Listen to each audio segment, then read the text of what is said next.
If you're on the fence about buying a sawmill, you just aren't sure, come on down and run mine, and then you can leave with one of these.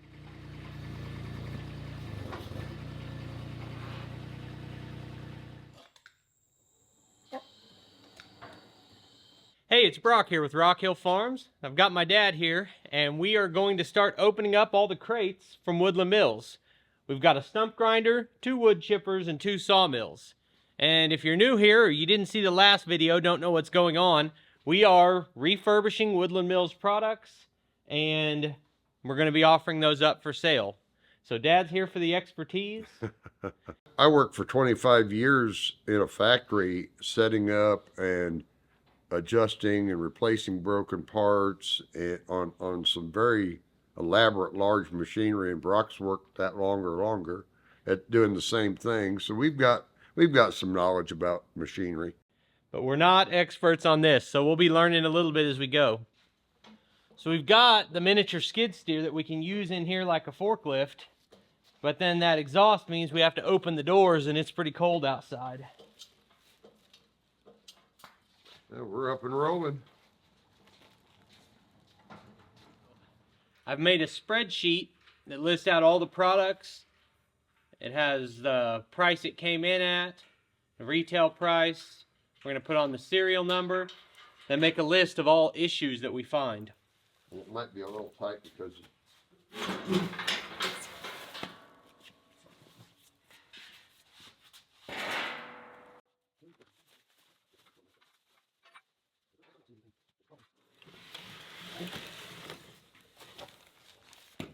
yeah, there's no obvious damage whatsoever. Yeah, the PTO shaft looks fine. Still got grease in it. I think, we'll continue looking at it, but I think this was rejected because there's a scratch on the front, which is a great product for us to receive that way. Yeah.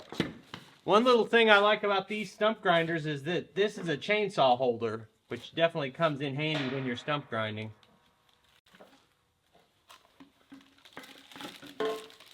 Leave this. Okay, we've got a tool here for the teeth. Yep. Comes with a special wrench for taking the teeth off. Alright, so we've been looking this over. It would appear that the only thing wrong with this is a scratch in the paint on the front. We're going to set the mini skid steer up with a 3-point quick hitch on the front. And I've got all the stuff to do that so that we can pick this up and inspect it better. If needed, if we think there might be something wrong, we can actually connect it to the PTO and run it. But right now I've got the backhoe on the tractor. Rather than take it off, we can actually fit the mini skid steer all the way inside the building. When I first got the mini skid steer, I showed that I can use my Artilian attachments on it, but the Artilian frame that lets you adapt and use these attachments on the mini skid steer required just a little bit of modification to make it work. So Artilian sent me a replacement frame that will hopefully not require any modifications. I've got to make sure that fits. We'll get that put on there, and then we'll adapt it over to a 3-point hookup. So their modification worked. This new frame popped right on. Now, among the many things Artilian has that you can put on their frame, one of them is a 3-point quick hitch adapter. And the purpose is so that you can put 3-point attachments on your front end loader. Sometimes that's for some light duty work with something like a landscape rake, but sometimes it's just to move stuff around easily. That looks better.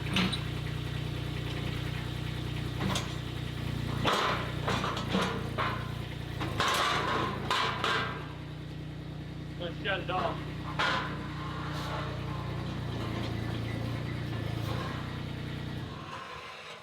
So we lift it up in the air, and all I've seen so far is the same thing I saw when it came in, which is this scratch right here.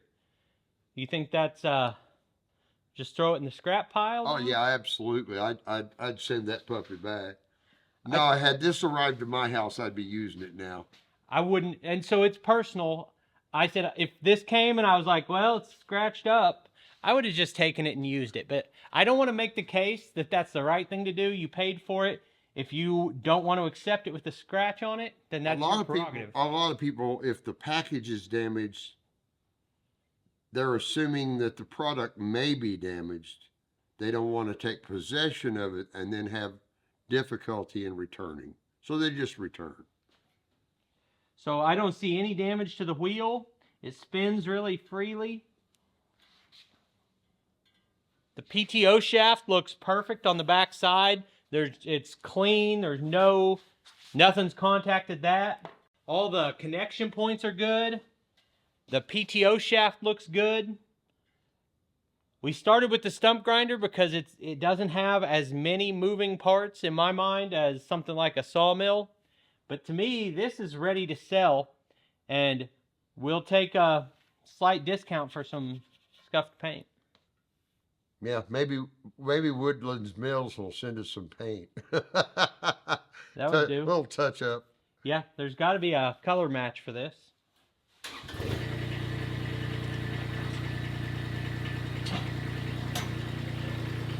Okay. We're in business. Hurt yourself this time.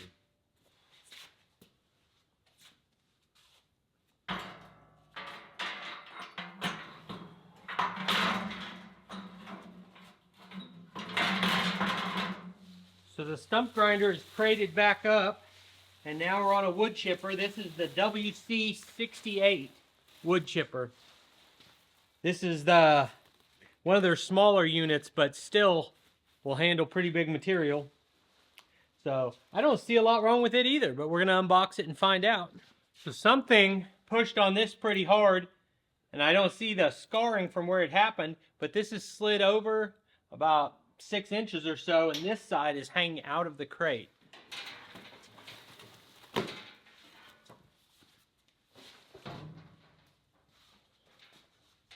So part of this is the learning curve. I don't know if this is how this is normally shipped, with these panels setting on top or not. But we have 2 of them here today and another one coming tomorrow. So we'll be able to start comparing pretty quick. You know if I can angle forward and backwards too. Looks like you're good. You need to get top with that. That's like just tiny bit. Okay,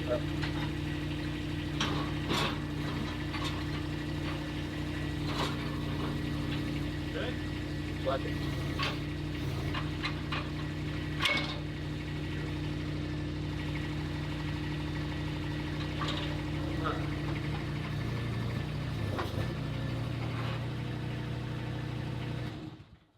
So we've been going through this and looking at everything we can find and trying to find damage. Found some damage right here. This was impacted and something pushed against this right here pretty hard. And it's bent this ear right here. This would have to be straightened. And again, if this was mine, I would either just put a big crescent wrench on it and just bend it over, or take it off and put it on a vise and straighten it. But with Woodland Mills, they're willing to send me this part right here. So I've just got to send an email that we need this. And that'll be a decision every time, that there may be times where we make some type of minor repair and just heat this and bend it. But like in this case right here, I think I'll email them and see if they have that part available. And then you saw something over here. Yeah, there's a little knob bent here. It just locks the control into place for, I believe this is the flow rate for the feed, and it's bent. So far we've found this bent screw and this bent tab. So we've got a spreadsheet where we can catalog these problems to the serial number of this unit, and it may be 2 weeks before this is for sale because we've got to get those parts. I was joking with Brock, I want to take all these parts that we're going to remove and replace and build me a new one. One piece at a time. I got it one piece at a time.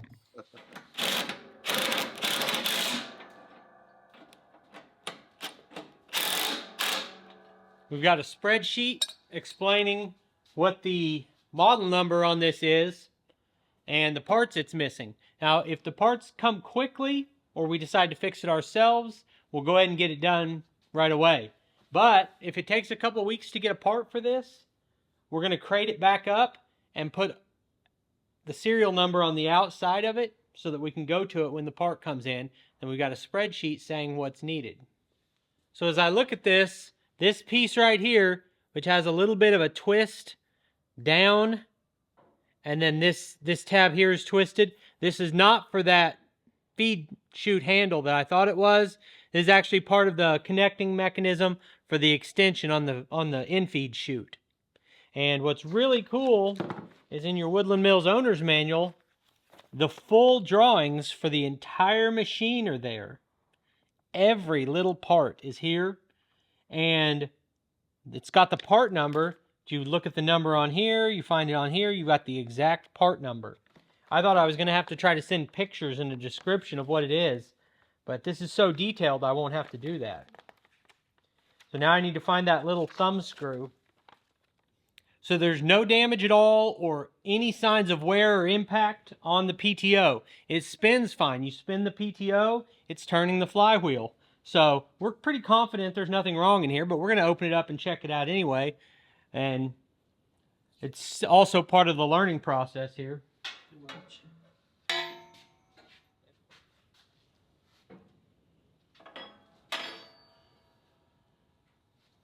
Turns free and doesn't seem to have any tracking issues or wobble or anything like that.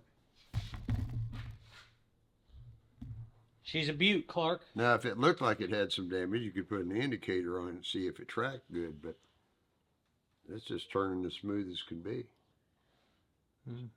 No play in the bearings, no skinned up paint, no nothing. So, yeah, I'd say we're good. I've got a video out there comparing this exact wood chipper to my wood chipper from Frontier. And this wood chipper weighs twice as much, literally, at 700 pounds. It's just heavy built, well built, but it cost about half as much as my Frontier wood chipper. All right, so we're going to go ahead and put this back together without that bent piece. I've sent an email to Woodland Mills asking for that part.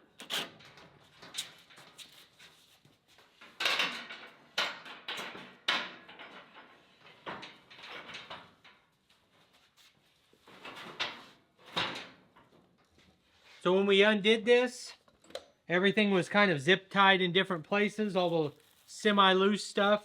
But these top panels for the chute were held on with stretch wrap. Instead of doing that, I think I'm going to use this strapping to hold those down just so they don't slide.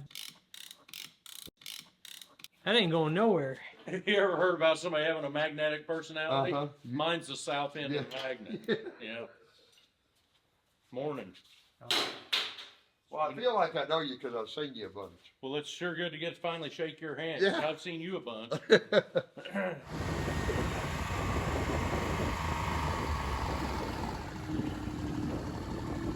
So, Brock, you just sold your first piece of equipment. What are you going to do with the money? I think I'm supposed to frame the check on the wall. Oh wait, no, I probably do need it. I'll buy another one of these to sell to someone else. You've never watched a football game in your life, have you? I'm going to Disney! So, if you didn't figure it out already, my friend Paul Case came on day one and bought the first stump grinder. Be sure to check out Paul Case Farms here on YouTube if you want to see it running. Okay, we're going to open up our third product here, which is another wood chipper. This one is... So I thought I had used all their products, but I've never seen one of these TF810 Pros. Looks like a big one. 35 to 100 horsepower. What we've got right now is a WC88. I used one of these when I went to visit Arm's family homestead. But looks like the WC88 has an 8x8 in-feed. Does chipping diameter up to 8 inches, 35 to 150 PTO or 35 to 150 horsepower, 1100 RPM on the flywheel speed, 4 reversible blades. All right, so you just pull one pin there to access these 4 belts that drive it. And the spring tension And this guard is 1/4 inch thick steel, where the pin goes through is 3/8. That's some seriously heavy, overbuilt. I can't imagine you'd ever break anything.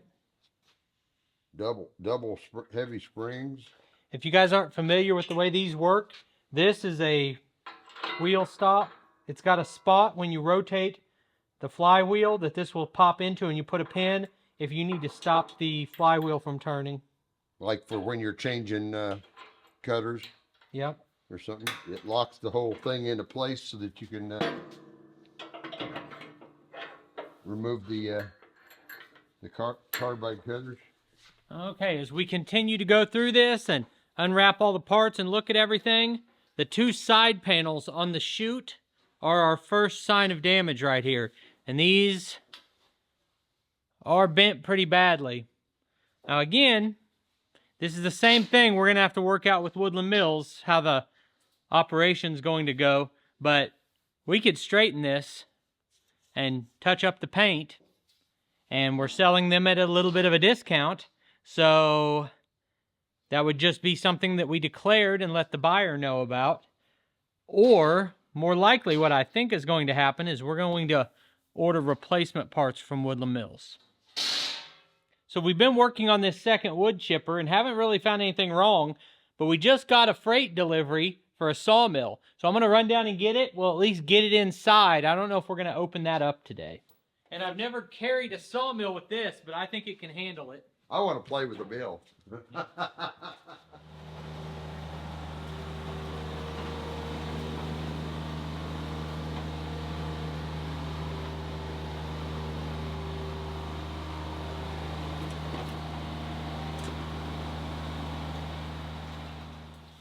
This one was a customer changed their mind.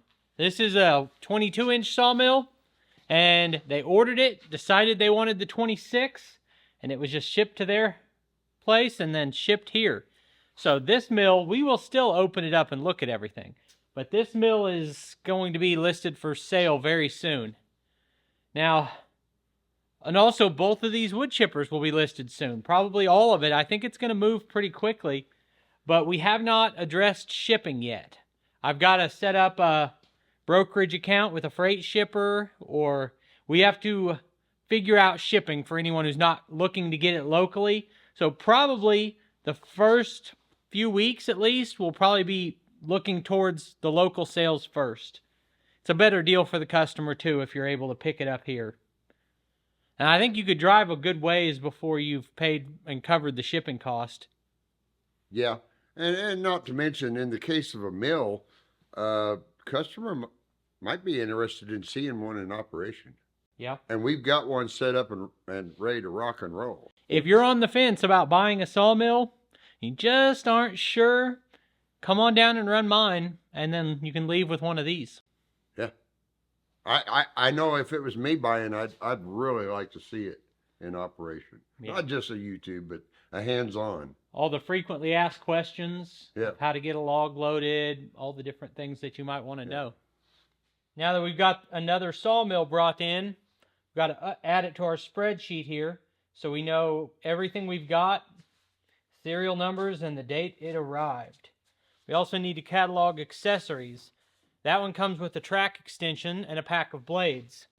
We don't have to necessarily keep those items together.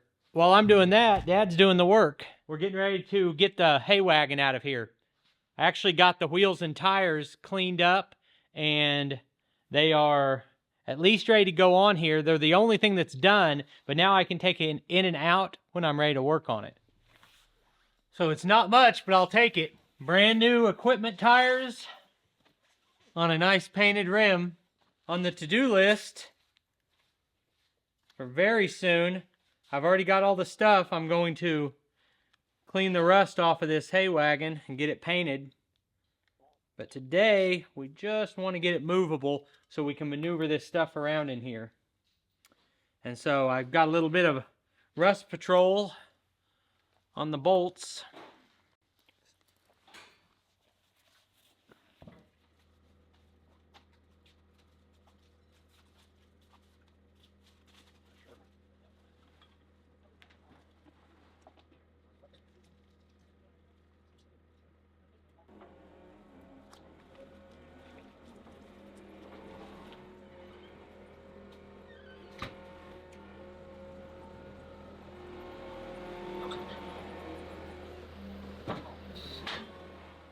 So this is pretty much an industrial wrapping station, pedal operated.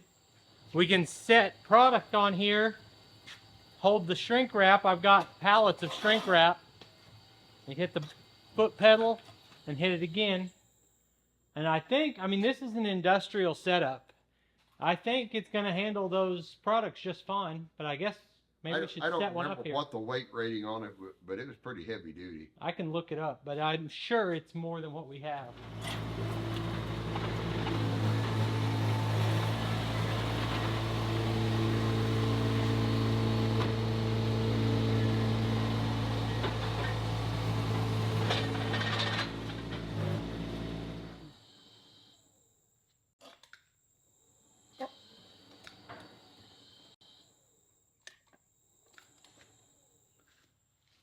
Now that having this is, having so much stuff left over from when we manufactured something else is going to come in handy.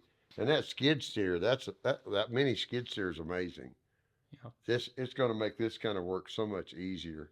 Because I was able, when you weren't here, those stacks of lumber that are 10 and 12 foot long, I was able to turn with those in here while it was still a mess with the hay wagon and the tables and all the different stuff. Yeah. I could turn in here with that machine and stack them against the wall. So well, it's like being able to pick up the wood chippers and stuff right there on the front to examine them and so forth. And I figured it'd be pretty handy. Oh, yeah. Because we can use it here like a forklift. A big machine wouldn't be near as easy to use in this kind of situation. Yeah, so in this building it works better than a forklift, but I can also put a post hole digger on it. Yeah. So pretty cool.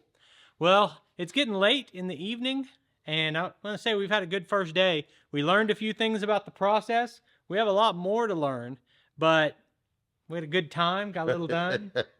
Yeah. We've got a system for cataloging what parts are needed, and we've already sold one. And then I will be posting all of these for sale in the Facebook group and probably eventually have a website. But for now, I appreciate you taking time to watch the video. In some cases, the damage is so minor, somebody may want to take it as is. Yeah. You know? There are options like that. Then we can also get the parts to make it like new. And I want to say that I've gotten dozens of emails and messages that I haven't answered yet. I will answer all of those messages, but we're just not quite ready. We're just getting set up. And I announced that we would have stuff for sale before we were ready to sell. So we'll just need a few weeks of your patience. But I appreciate you watching the video. I'll put links on the screen to a couple more of our videos. And I'll see you next time.